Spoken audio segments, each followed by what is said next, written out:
Guys, आज के इस वीडियो में हम कोरिलेटिव कंजंक्शन को कवर करने वाले हैं। कोरिलेटिव कंजंक्शन क्या होते हैं? जो पेयर्स के साथ आते हैं, जैसे ईदर और, neither nor, not only but also, both and, although दो या फिर एट, इन दोनों का पेयर्स है। ओके, ऑल्दो यूज करो या दो यूज करो, उसके साथ एट का यूज करना होगा। No sooner, had, then, whether और, एज, लेस्ट, शुड, ये सारे पेयर्स के साथ ही यूज होते हैं। आप ऐसा सोचोगे कि एक सेंटेंस में सिर्फ ईदर का यूज करते हैं, सिर्फ नीदर का यूज करते हैं, ऐसा कर देंगे तो सेंटेंस सही होगा? बिल्कुल नहीं, सेंटेंस गलत हो जाएगा। आपको ये पेयर्स के साथ ही यूज करने होंगे, बट इसके हिंदी मीनिंग क्या निकलेंगे वो आज के इस वीडियो में हम कवर करने वाले हैं, सेंटेंसेस को बनाकर देखने वाले हैं। ओके, तो वीडियो काफ़ी इंटरेस्टिंग होने वाली है। आप ये सारे कंजंक्शन को सीखने वाले हो, साथ ही कुछ अलग अलग कंजंक्शन की मैं प्रैक्टिस भी आप लोगों को इसी वीडियो में करवा दूंगी। तो चलिए वीडियो को स्टार्ट करते हैं। सो फर्स्ट हमारा कोरिलेटिव कंजंक्शन है ईदर और। ईदर और तो बहुत ज़्यादा हमारी डेली लाइफ में यूज़ होता है, या तो ये या तो वो। जैसे कि या तो तुम खाना बना सकते हो या तो तुम बाहर खाने के लिए जा सकते हो, या तो तुम यहाँ आओ या तो तुम अपने भाई को यहाँ भेज दो। तो या तो ये या तो वो, इसके लिए आपको ईदर और का यूज़ करना है, एक साथ नहीं करना। ईदर का यूज़ आप स्टार्टिंग में करोगे, देन बीच में आपके कोई सेंटेंसेस आएंगे, फिर आप और का यूज़ करोगे, फिर आपके सेंटेंसेस आएंगे। ओके, इस तरह से आपको यूज़ करना होगा। देखिए, एक सेंटेंस फ्रेम किया गया है, या तो तुम खाना बना सकते हो या बाहर खा सकते हो। तो हम बोलेंगे you can either cook food. Okay, either किसके लिए यूज हुआ है? या तो के लिए। ठीक है, तुम खाना बना सकते हो, you can either cook food at home और ईट आउटसाइड। और का यूज यहाँ पर या के सेंस में किया गया है। या तो तुम खाना बना सकते हो या बाहर खा सकते हो, you can either cook food at home और ईट आउटसाइड। ओके, नेक्स्ट है या तो आप पागल हो या आपके दोस्त। तो हम ये सेंटेंस को कैसे बोलेंगे? हम बोलेंगे या तो आप पागल हो या आपके दोस्त, इधर यू आर मैड और योर फ्रेंड। या नेक्स्ट है या तो वो बाजार गया या उसके पिता। तो हम ये सेंटेंस को कैसे बोलेंगे? आप मेरे साथ बनाते हुए चलो, अभी प्रैक्टिस कर लेने। ओके, इधर ही वेंट टू मार्केट और हिज फादर, मतलब या तो वो मार्केट गया या उसके पिता। ओके, तो इस तरह से आप इधर और का यूज कीजिएगा। लास्ट में प्रैक्टिस के लिए कुछ क्वेश्चन भी है, सब मिक्स करके मैंने क्वेश्चन लेकर आई हूँ। नेक्स्ट है नीदर नॉर। नीदर नॉर का मतलब होता है ना तो ये ना तो वो। जैसे कि आप अभी सेंटेंसेस क्या फ्रेम किए, या तो ये या तो वो, है ना। अब हम बोलेंगे ना तो ये ना तो वो। जैसे कि वह ना तो ऑफिस में था ना ही घर में, मतलब दोनों जगह में से कहीं नहीं था, आप ऐसा कहना चाहते हो। तो वो ना तो घर में था ना ही ऑफिस में, तो आप बोलोगे he was neither at the office nor at home. वैसे ही चलिए अब हम सेंटेंस बनाते हैं। वो ना ही चालाक है ना ही ईमानदार है। तो हम ये सेंटेंसेस को बोलेंगे he is neither clever nor honest। यहाँ पर होगा उसे ना तो केला पसंद है और ना ही केला खाना, मतलब वो केला उसे पसंद नहीं है, ना ही उसे केला खाना पसंद है। ओके, तो हम ये सेंटेंसेस को बोलेंगे। तो हमारा सेंटेंस हो गया ही नीदर लाइक्स बनाना नॉर ईट, मतलब उसे ना ही बनाना पसंद है ना ही ना ही केला खाना। ओके, चलिए नेक्स्ट देखते हैं। नेक्स्ट है हमारा not only but also. Not only but also का मतलब होता है ना केवल बल्कि, मतलब ऐसे ना केवल वो अच्छा पढ़ता है बल्कि वो अच्छा खेलता भी है, ना ही केवल वो अच्छा गाना गाता है बल्कि अच्छा डांस भी करता है। तो ना ही केवल और बल्कि वाले सेंटेंसेस के लिए नॉट ओनली बट ऑल्सो का यूज करेंगे। जैसे ना केवल वो अच्छा पढ़ता है बल्कि अच्छा खेलता भी है, ही not only does he study well but also plays very well। Next question, वह ना केवल गा रहा है बल्कि नृत्य भी कर रहा है। इसे हम इंग्लिश में बोलेंगे, थिंक हमारा सेंटेंस हो गया he is not only singing but also dancing. वह ना केवल हिंदी पढ़ता है बल्कि अंग्रेजी भी अच्छी तरह से पढ़ता है। तो आप बोलोगे he not only Hindi but also reads English well। okay, next हमारा कोरिलेटिव कंजंक्शन है बोथ एंड, बोथ एंड यानी कि दोनों और, दोनों का एक साथ यूज नहीं होता है, जैसे कि वह पढ़ने और खेलने दोनों में माहिर है, और भी आया और दोनों भी आया, इसके लिए बोलेंगे he is both proficient in studying and playing. Okay, next है राम चतुर और ईमानदार दोनों थे, हो गया Ram was both clever and honest, Ram चतुर और ईमानदार दोनों थे। नेक्स्ट है वो यह फिल्म बच्चे और वयस्क दोनों के लिए, दोनों देख सकते हैं, ये मूवी बच्चे और वयस्क दोनों देख सकते हैं। This movie can watch both children and adults. Okay, तो जब आपके सेंटेंसेस में दोनों और दोनों आते हैं तो आप यूज कीजिएगा बोथ और एंड। ओके, चलिए नेक्स्ट देखते हैं। नेक्स्ट है आपके ऑल्दो यूज करो या दो यूज करो, दोनों में से किसी का भी यूज कर सकते हो, उसके साथ येट यूज करो या फिर येट ना लगाकर कॉमा लगा दो। यद्यपि, हालांकि, भले ही, ये आगे वाले सेंटेंस के आएंगे। उसके बाद फिर भी, लेकिन भी, तब भी, इसके लिए आप येट या कॉमा यूज कर दीजिए। जैसे भले ही वो कभी स्कूल नहीं गया फिर भी उसे सब आता है, तो आप ये सेंटेंसेस को बोलोगे although he never went to school yet he knows everything. ठीक है, मतलब वो कभी स्कूल नहीं गया लेकिन उसे सब आता है। नेक्स्ट है हालांकि मैं बीमार था तब भी मैंने काम किया, तो हालांकि आया या यद्यपि आए, भले ही आए, कुछ भी आए, उसके लिए आपको ऑल्दो या दो यूज करने हैं।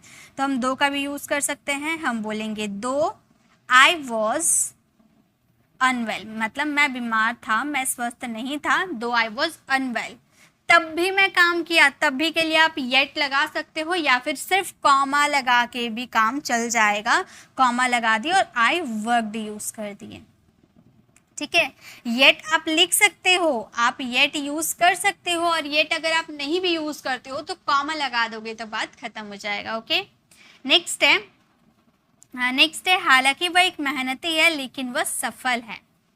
हालांकि वह मेहनती नहीं है, सॉरी, हालांकि वह एक मेहनती नहीं है लेकिन वह सफल है, तो हम बोलेंगे दो he is not a hard worker, not a hard worker, वह मेहनती नहीं है, दो he is not a hard worker, फिर भी वह सफल है, यानी कि येट आप यूज कर सकते हो, नहीं भी यूज कर सकते हो, आप सिंपली बोल सकते हो he is successful, he is successful. Okay, तो इस तरह से आप यूज कर सकते हो ऑल्दो, दो, उसके साथ येट या कॉमा आप यूज कर सकते हो। यद्यपि, हालांकि आपके सेंटेंसेस में आएंगे, फिर भी, तब भी, लेकिन, कुछ भी आ सकते हैं आपके सेंटेंस में। आप ये मत सोचिएगा लेकिन देखकर हम यहाँ पर बट का यूज कर दे, ऐसा नहीं है। उससे पहले आपको हालांकि के लिए दो यूज करने, और जहाँ दो यूज होगा वहाँ पे आपको कॉमा या फिर येट का ही यूज करना होगा। ठीक है, चलिए आगे देखते हैं। नेक्स्ट हमारा कंजंक्शन है नो सूनर हैड देन ही था, जैसे मैं पहुंचा ही था कि वो आ गए। ठीक है, तो हम बोलेंगे no sooner had I reached then they came, हम स्टेशन पहुंचे ही थे कि ट्रेन चल दी, तो हम बोलेंगे no sooner had we reached the station then the train left. जैसे ही उसने पत्र पढ़ा वह रोने लगी।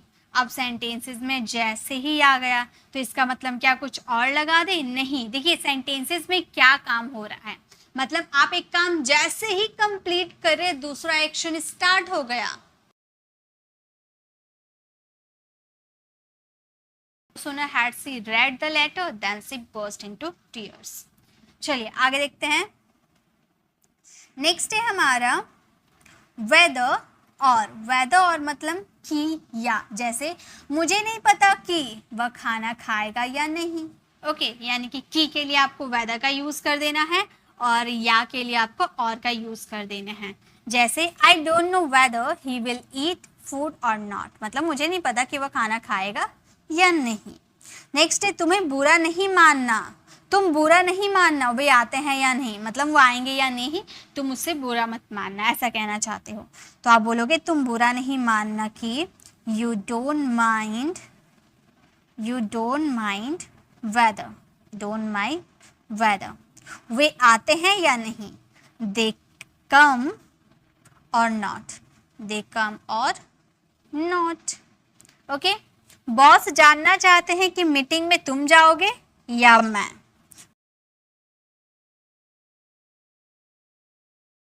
Boss wants to know whether you will go for the meeting or I।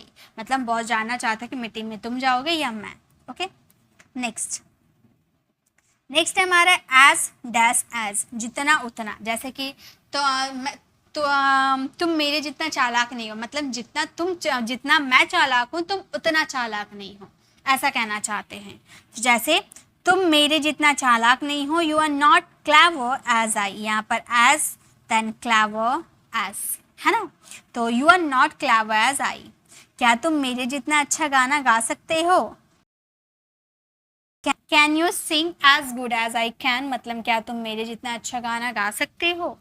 Next है तुम उसके जितना पागल नहीं हो, जितना वो पागल है उतना तुम पागल नहीं हो, ऐसा कहना चाहते हो। तो हम शॉर्ट तरीके से बोल दे तुम उसके जितना पागल नहीं हो, हम बोलेंगे you are not as mad as he is. तुम उसके जितना पागल नहीं हो, you are not as mad as he is. Okay, तो एज डैश एज यानी कि जितना उतना। नेक्स्ट है हमारा लेस्ट शुड यानी कि कहीं ऐसा ना हो। हम बोलते हैं ना सही पता लिखो, कहीं ऐसा ना हो कि तुम कुरियर कहीं और चला जाए। कड़ी मेहनत करो, कहीं ऐसा ना हो कि तुम फेल हो जाओ, तो उसके लिए लेस्ट शुड का यूज करते हैं। एक साथ यूज नहीं करते, लेस्ट यूज कीजिएगा, देन आपका यहाँ पर सब्जेक्ट आएगा, उसके बाद शुड का यूज होगा। ये भी पेयर के साथ ही यूज होता है। मेहनत करो, कहीं ऐसा ना हो कि तुम फेल हो जाओ, work hard लेस्ट you should fail. वैसे ही हल्के चलो, कहीं ऐसा ना हो कि तुम गिर जाओ। हल्के चलो, कहीं ऐसा ना हो कि तुम गिर जाओ, walk slowly लेस्ट you should fall. धीरे बोलो, कहीं ऐसा ना हो वह सुन न ले। धीरे बोलो, कहीं ऐसा ना हो वह सुन ले, तो हम बोलेंगे ओके। तो हमारा सेंटेंस हो गया speak slowly lest he should hear. हल्के बोलो, कहीं ऐसा ना हो कि वह सुन ले। ओके, तो कहीं ऐसा ना हो, इसके लिए आप लेस्ट शुड का यूज कर सकते हो। अब चलिए कुछ प्रैक्टिस करते हैं। इनमें सारे मिक्स कंजंक्शन है, ठीक है। अब आपको पहचानना है कहाँ पर कौन से कंजंक्शन का यूज करना है। फर्स्ट मैंने लिख रखा है मेरे पास एक घड़ी और गेंद है, तो हम बोलेंगे I have a watch and a ball. और के लिए यूज किया ना, मेरे पास, अगर हम इसे दो सेंटेंस बोलते हैं, मेरे पास एक घड़ी है, मेरे पास एक गेंद है, हम बोलते I have a watch, I have a ball. दोनों को हम कॉन्ट्रैक्ट करके हमने बोला I have a watch and a ball. मेरे पास एक घड़ी और एक बॉल है, ठीक है। राखी चालाक है लेकिन ईमानदार है, तो अब यहाँ पर क्या होगा, लेकिन के लिए हम कौन से कंजंक्शन का यूज करेंगे, येट का यूज कर दे। क्या अभी हम लोगों ने सीखा था येट का यूज कर दे, नहीं। क्यों नहीं होगा, क्योंकि यहाँ पर हालांकि, भले ही, यद्यपि ऐसा कुछ नहीं आया है जिसके लिए दो ऑल्दो का यूज करें। अगर दो ऑल्दो का यूज करते हैं तो ही लेकिन के लिए येट आएगा, वरना लेकिन के लिए बट आता है। तो हम बोलेंगे राखी इज क्लेवर, राखी चालाक है, Rakhi is clever but honest, लेकिन ईमानदार है, but honest. Rakhi is clever but honest, Rakhi चालाक है लेकिन ईमानदार है। यह करो अथवा यहाँ से जाओ, मतलब कोई आपने काम दिया है, मैं नहीं कर रही हूँ, तो आप बोल रहे हो यह करो या फिर यहाँ से जाओ, भीड़ मत करो, है ना। तो यह करो यानी कि do it work, do it work, यह करो। और अथवा के लिए और, यहाँ से जाओ यानी कि leave from here, leave from here, यहाँ से जाओ। डू इट वर्क और लीव फ्रॉम हेयर, ठीक है। नेक्स्ट हमारा है एक पत्र लिखे और इसे पोस्ट करे, तो हम बोलेंगे write a letter and post it. और के लिए हमने एंड लगा दिया। वह एक ही साथ तो वह साथ ही तुम कमरे में प्रवेश नहीं कर सकते। अब यहाँ पर ध्यान दीजिए, वह और साथ ही साथ तुम, तो साथ ही साथ के लिए क्या यूज होता है हमारा, हम यूज करते हैं एज वेल एज। तो वह साथ ही साथ तुम कमरे में प्रवेश नहीं कर सकते, मतलब वो तो नहीं कर सकता, साथ ही साथ तुम भी नहीं कर सकते, तो हम इसे बोलेंगे he as well as, he as well as you can not, you cannot enter the room, वह साथ ही साथ तुम कमरे में प्रवेश नहीं कर सकते। He as well as he you can not enter the room. Next है आप इसे ले सकते हैं या खा सकते हैं। अब यहाँ पर या का यूज हुआ है, ये सेंटेंस आप फ्रेम करना और इसका आंसर कमेंट में जरूर देना। चलिए आगे देखते हैं। नेक्स्ट हमारा है वह स्टेशन देरी से पहुंचे, ट्रेन छूट गई। वह स्टेशन देरी से पहुंचे इसलिए ट्रेन छूट गई। He reached the station late. Therefore, अब देयरफॉर के लिए देयरफॉर का भी यूज कर सकते हो, सो का भी यूज कर सकते हो, दैट्स वाई का भी यूज कर सकते हो इसलिए के सेंस में, ठीक है। He missed the train. वह 32 साल की है, अभी तक उसकी शादी नहीं हुई।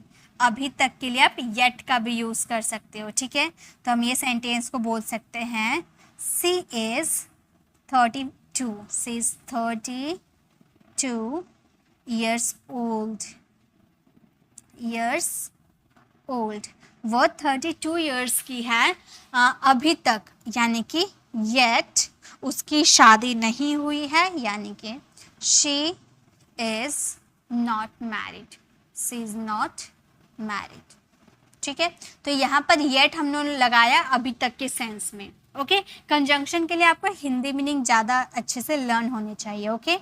राघव ने कड़ी मेहनत की इसलिए वह सफल हो पाया। इसीलिए के लिए मैंने बोला था ना, देयरफॉर का यूज़ करो, सो का यूज़ करो, दैट्स वाई का यूज़ करो एज योर चॉइस, ओके। तो हम ये सेंटेंस को बोल सकते हैं Raghav had done, Raghav had done work. Raghav had done work मतलब राघव ने कड़ी मेहनत की, इसीलिए यानी कि सो वह सफल है। He is success, he is success, okay. तो इस तरह से हम यूज करेंगे। चलिए और एक स्लाइड है हमारा, इसे भी हम कंप्लीट करते हैं। जब आप फ्री हो मुझे कॉल कर सकते हो। जब हम सेंटेंस पे लगाए जब यानी कि when. You can call me when you feel free, या फिर when you feel free you can call मी, दोनों तरीके से आप बोल सकते हो। सविता बूढ़ी है फिर भी वह 1 मील चल सकती है। तो हम बोलेंगे सविता इज ओल्ड। फिर भी इसके लिए मैंने बताया था ना स्ट्रक्चर में, स्मॉल स्ट्रक्चर मैंने बताया था, फिर भी के लिए स्टील का यूज करेंगे। Savita is old still, she can walk 1 mile, she can walk a mile, वह 1 मील चल सकती है। तो हम बोल सकते हैं Sita is old still, she can walk a mile. Savita बूढ़ी है फिर भी वह 1 मील चल सकती है। नेक्स्ट है माँ के आने से पहले मत जाना। तो यहाँ पर पहले यानी कि बिफोर का यूज होगा और ये सेंटेंस आप फ्रेम करना और इसका आंसर कमेंट में ज़रूर देना। तो गाइस ये हमारी को रिलेटिव कंजंक्शंस थी जो आपको स्टार्टिंग में मैंने दिखाया था। ये हमारी कुछ कोरिलेटिव कंजंक्शन थी। देखिए अगर इंग्लिश ग्रामर में सबसे हार्ड टॉपिक की बात करो तो वो है कंजंक्शन एंड कॉजेटिव वर्ब। जिन लोगों ने कंजंक्शन और कॉजेटिव वर्ब को सीख लिया, मानो आपका हो गया, इंग्लिश आप बहुत अच्छे से बोल सकते हो। इसीलिए ये जो टॉपिक है ना, इसमें बहुत ज़्यादा ध्यान रखने की ज़रूरत है। अपना ज़्यादा एफर्ट लगाओ, ज़्यादा प्रैक्टिस कराओ, ज़्यादा से ज़्यादा सेंटेंसेस बनाओ ताकि आप इसे अच्छे से फ्रेम कर पाओ, ठीक है। तो ये हमारी कोरिलेटिव कंजंक्शन थी, इसे आप अच्छे से याद कीजिएगा। ये पेयर्स के साथ यूज़ होते हैं, इसके हिंदी मीनिंग पढ़ लीजिएगा। देन इसके सेंटेंसेस बोल कर प्रैक्टिस करना है। स्टार्टिंग आप स्मॉल सेंटेंसेस से करना, देन आप बिग सेंटेंसेस में जाना, ओके। तो कैसी लगी आज की क्लास कमेंट में ज़रूर बताइएगा। अच्छी लगे तो लाइक कीजिएगा, अपने फ्रेंड फैमिली को ज़रूर शेयर कीजिएगा। और अगर आप हमारे चैनल पर नए हैं और मेरे पढ़ाने का तरीका आपको पसंद आया तो सब्सक्राइब कर आने वाले बेल आइकन को ज़रूर प्रेस कीजिएगा ताकि रोज़ आने वाली वीडियोज़ की नोटिफिकेशन आपको समय पर मिलती रहेगी। मिलते हैं नेक्स्ट ऐसे इन्फॉर्मेटिव वीडियोज़ के साथ, तब तक के लिए कीप लर्निंग।